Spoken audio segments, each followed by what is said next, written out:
Doctors and medical experts are speaking out about what they see as the biggest health threat facing mankind. Nuclear weapons are the gravest threat to human survival in the world today, and it has to be our highest priority to eliminate these weapons completely. As long as they exist, there is some risk they're going to be used. And with enough passage of time, they will be used. And when they are used, they're going to destroy everything that we hold precious in the world. What's become even more dangerous in the last few years, relations between the United States and Russia have deteriorated to a point that we did not expect ever to see again when the Cold War ended. Relationships between the United States and China are in very bad shape, and there are potential military flashpoints now in the South China Sea. The rivalry between India and Pakistan in South Asia continues, and there is a vigorous nuclear arms race there, with both countries rapidly expanding their nuclear arsenals and evolving doctrines of first use of nuclear weapons, which are profoundly destabilizing. And finally, there is the situation in North Korea, which clearly is hard to predict. We don't know what's going to happen there, but it's a very dangerous situation.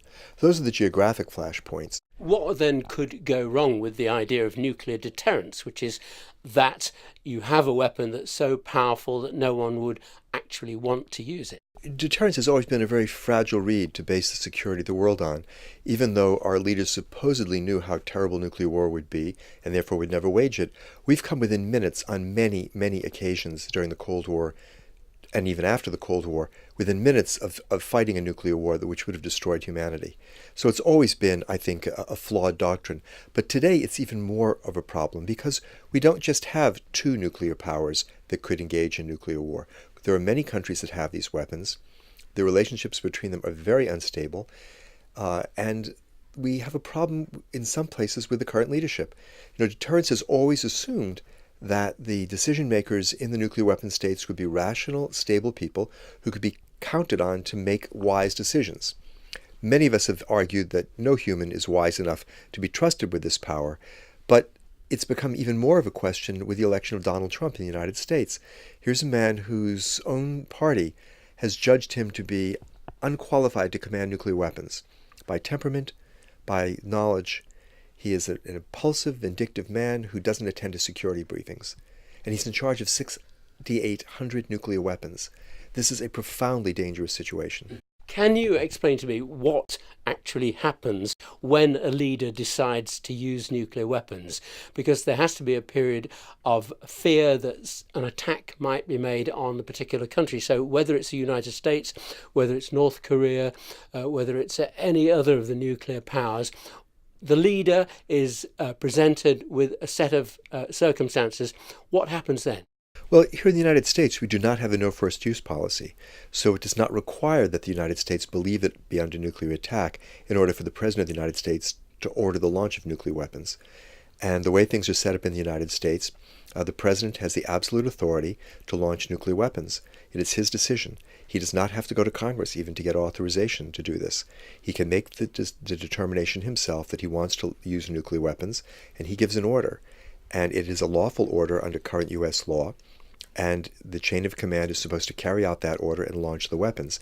And it takes about 15 minutes once the President has decided for nuclear weapons all around the world to be launched. What are the triggers that will make the president or the leader of any other country think it's time to consider nuclear weapons?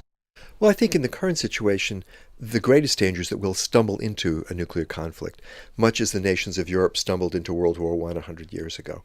There are all of these potential flashpoints, and the nature of things is that conflict tends to escalate.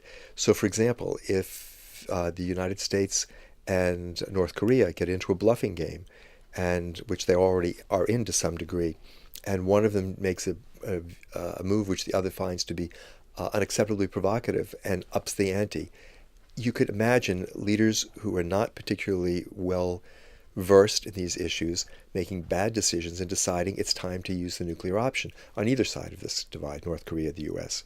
We've been hearing a lot about cyber attacks and the influence of hacking computers on political events. How does this come into the nuclear situation? Well, for many years we thought that the worst form of nuclear terrorism would be if a terrorist got a bomb and blew it up in London or New York or Moscow. But it turns out that there's a far greater terrorist danger, which is that terrorists could conduct a cyber attack. and either launch nuclear weapons or, perhaps more likely, create a false warning where a nuclear power thought that it was already under attack by the other side. This has happened not as a result of terrorist attacks, but of simple computer failures on multiple occasions during the Cold War. At least 5 times, either Moscow or the US thought, because of computer mistakes, that the other side had already launched nuclear war and prepared to launch war itself. And terrorists could create this same kind of problem by infiltrating a computer network and creating the appearance that an attack is already underway. And yet nuclear weapons are so very attractive politically to a number of countries. What do you think can be done to dislodge this joy that countries seem to have about having nuclear weapons? I think what we need to do is educate decision makers and the public about the real danger that nuclear weapons pose. People tend to think of nuclear weapons as just a bigger stick, a more powerful weapon, and nations want to be as strong as they can, and they view nuclear weapons as making them very strong. What they need to understand is that nuclear weapons may make a nation stronger. They don't make it more secure. In fact, nuclear weapons are the greatest threat to the security of all nations, including the nations that possess them.